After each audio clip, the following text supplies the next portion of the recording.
There will be no superhero fatigue in the near future if they keep making films like this.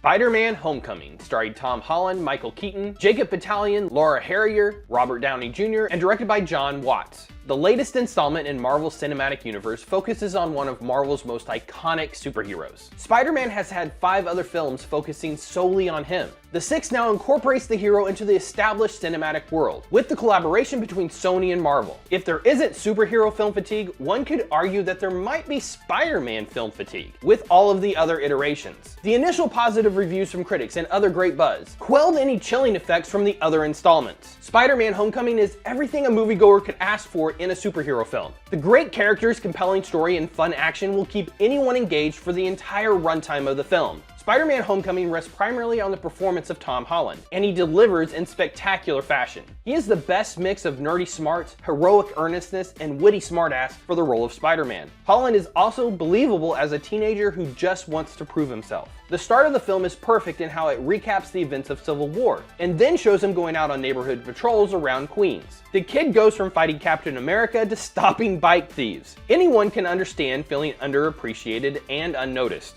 This aspect will resonate well with both kids and adults. As an adult, you can remember the angst, and kids are currently living through it. The movie does a great job of balancing the coming of age aspects along with the superhero elements. There was never a point while watching when I wasn't entertained. Both facets of the story keep the plot moving forward at a perfect pace. Without Tom Holland walking a fine line of believability, the story wouldn't have worked as well. And it's safe to say there won't be another iteration of the web slinger for years to come. All the other performances in the movie were also great. Robert Downey Jr. has been fantastic as Iron Man / Tony Stark for 9 years now, and he was again. The trailers did show almost every scene he was in, which was mainly for marketing purposes. The other true standout for the good guys was Jacob Batalon as Parker's best friend Ned. He was the perfect sidekick for the movie and played off Holland extremely well. Their friendship was believable, and he called Peter out a few times in the story. The times he voiced his concern fit into the narrative and never felt forced. Ned was a true honest friend to Peter in the movie. The love story in the film, which focused on Liz, played by Laura Harrier, was a typical high school romance. It also flowed well into the overall plot. All aspects of the story were seamless. This is amazing considering how many writers the movie had, along with the fact 2 major studios co-produced the project. Kudos should be given to all the performances, and to director Jon Watts for pulling it all together. Homecoming was able to do what most Marvel Cinematic Universe films don't: give us a compelling, interesting villain.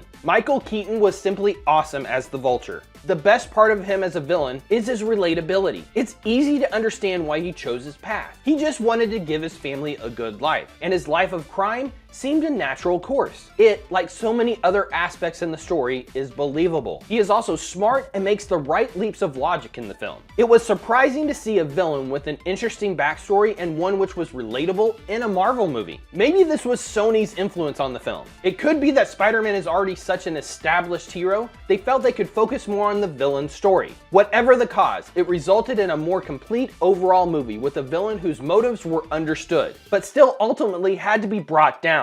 The movie had a great story, a fantastic cast, and a good villain. There really isn't much to complain about for the film. The only minor nitpicks I have is that the movie called out things when it should have let the audience discover them on their own. There is also one scene where I thought they could let emotion drive the moment instead of speech. I'll talk a bit more about this in the spoiler section. It doesn't happen many times in the movie, and I'm sure I missed a ton of Easter eggs hidden throughout the film, but they did draw too much attention to things when doing nothing would have worked. Another extremely small nitpick is the handshakes Peter and Ned do throughout the film. Again, an extremely small gripe. This is it though, there was nothing else I found wrong with the film. If you haven't seen Spider-Man: Homecoming because you're sick and tired of Spider-Man films, I suggest you give it a chance. It's a great movie, not just a great superhero movie. It's one of the best of those and would easily fit into my top 10 superhero films of all time. It's one I'll be able to watch numerous times and one I can't wait to go back to the theater and watch again. Now onto the spoilers, so if you haven't seen the film, click off. If you have, let's jump into them. First off, I didn't see the major reveal of Vulture being Liz's dad. It completely took me by surprise. I guess the signs were there in the film, but I completely missed them. I loved the reveal and thought it worked really well for the movie. It might be a tad convenient, but man, did it make for a great scene in the car between Holland and Keaton. That was one of my favorite scenes in the movie, and it was a great way to kick off the third act of the film overall. Peter showing up to the house and Vulture opening the door was just as shocking to me as much as it was to Peter in the movie. It shows how well I was invested in the story to not think about this as a possibility. It was a great reveal, or was to me because I didn't see it coming. My big negatives, which are really minor nitpicks, were some of the callouts. I loved the Ferris Bueller's Day homage scene, right up until they showed Ferris Bueller playing in the background. People who didn't realize Spidey running through backyards was an homage to the 80s classic could have just been blissfully ignorant. They didn't need to call it out. The other call out I didn't like was when Peter asked how Shocker is at the school, leading to the final fight. It was an unnecessary call out to a plot hole. I wouldn't have thought about him being there until they brought attention to it. And then it did make me wonder. What I came up with to fit the story and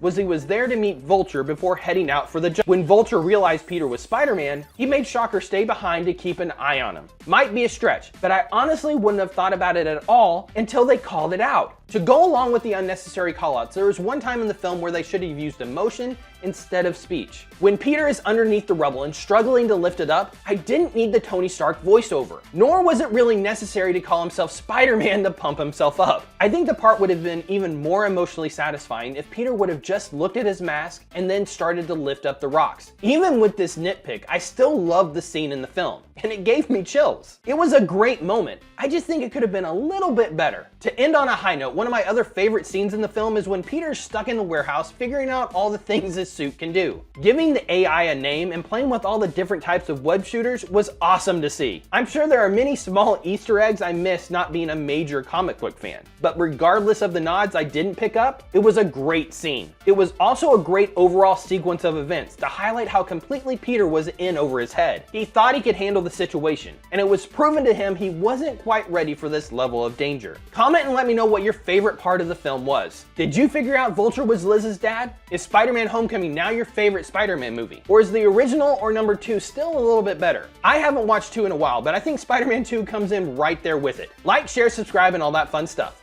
Thanks for watching.